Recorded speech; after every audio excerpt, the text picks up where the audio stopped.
आज प्रेस वार्ता में आए हुए सभी प्रेस बंधुओं को बहुत बहुत नमस्कार। आज की प्रेस वार्ता बहुत ज़्यादा महत्वपूर्ण है क्योंकि भारतीय जनता पार्टी का तानाशाही रवैया दोबारा दिल्ली में देखने को मिला है और इस बार वो तानाशाही अपने ही सरकार के, अपने ही एमसीडी के कर्मचारी जो है उनके खिलाफ भारतीय जनता पार्टी तानाशाही रवैया जो है अपना रही है। आप सबको पता है और दिल्ली के लोगों को भी पता है कि एमटीएस के कर्मचारी जो 5000 एमटीएस के कर्मचारी है वो पिछले एक महीने से धरने पर बैठे हुए थे सिविक सेंटर के सामने। बहुत शांतिपूर्ण धरना उनका चल रहा था और अपनी मांगों को लेकर वो लगातार भारतीय जनता पार्टी के आला जो नेता हैं उनके पास अप्रोच कर रहे थे, मुख्यमंत्री को अप्रोच कर रहे थे, मेयर को अप्रोच कर रहे थे, जो एमसीडी के स्टैंडिंग कमेटी के चेयरमैन उनको अप्रोच कर रहे थे। मतलब कोई भी दरवाज़ा इन्होंने छोड़ा नहीं जो खटखटाने से बचा हो।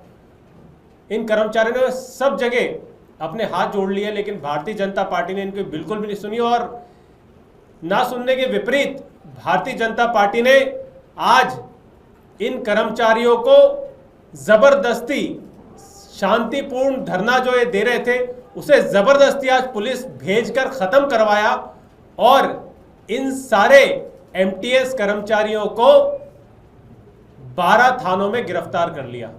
12 थानों में। भैया ऐसा कौन सा बड़ा षड्यंत्र रच रहे थे जो 12 थानों की पुलिस जो है और इनको ऐसा डिस्बर्स किया कि दिल्ली के 12 थाने जो है वहां जाके इनको गिरफ्तार कर लिया गया।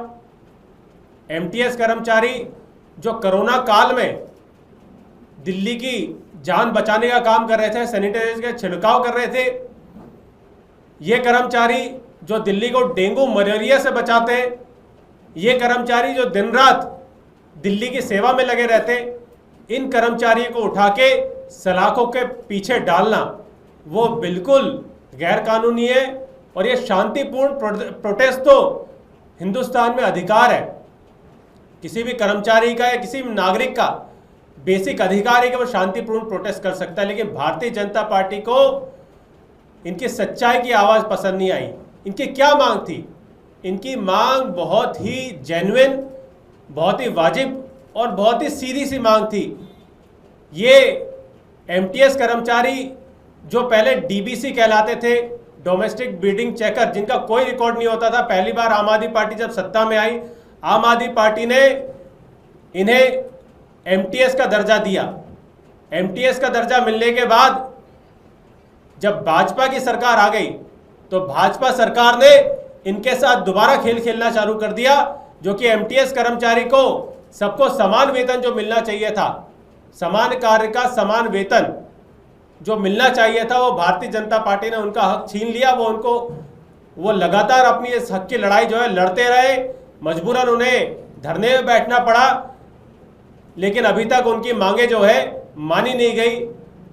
एमटीएस को किसी को 16,000 रुपये मिलते हैं, किसी को 20,000 रुपये मिलते हैं, किसी को 26,000 मिलते हैं, किसी को 24,000 मिलते। ये बिल्कुल वाजिब मांग। कोई बच्चे से भी पूछेंगे तो बच्चा ही बता देगा कि हाँ सेम कार्य का सेम जो है सैलरी मिलने चाहिए। लेकिन भारतीय जनता पार्टी की सरकार को ये सीधी सी बात भी समझ में नहीं आ रही। भारतीय जनता पार्टी ने आज बहुत गलत काम किया, इन कर्मचारियों का धरना खत्म करा के और 12 थानों में इन कर्मचारियों को भेजा गया, इनको अरेस्ट किया गया, जो कि बिल्कुल भी एक लोकतांत्रिक तरीका नहीं है। ये तानाशाही दिल्ली में लगातार चल रही है। ये तानाशाही 4 इंजन की सरकार द्वारा जो काम होने चाहिए था वो काम तो बिल्कुल भी नहीं हो पा रहे। जो कर्मचारी को सहूलियत मिलनी चाहिए थी वो सहूलियत बिल्कुल भी नहीं मिल पा रही।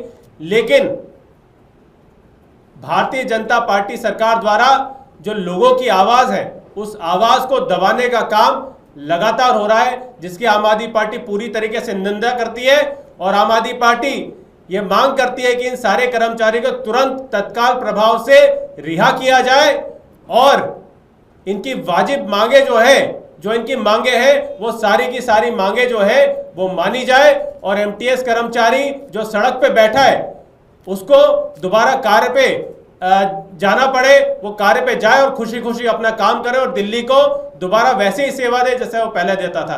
आम आदमी पार्टी पूरी तरीके से एमटीएस कर्मचारी के साथ में खड़ी है और कदम से कदम मिलाकर इनके हक की लड़ाई में हमेशा आवाज बुलंद करती रहेगी।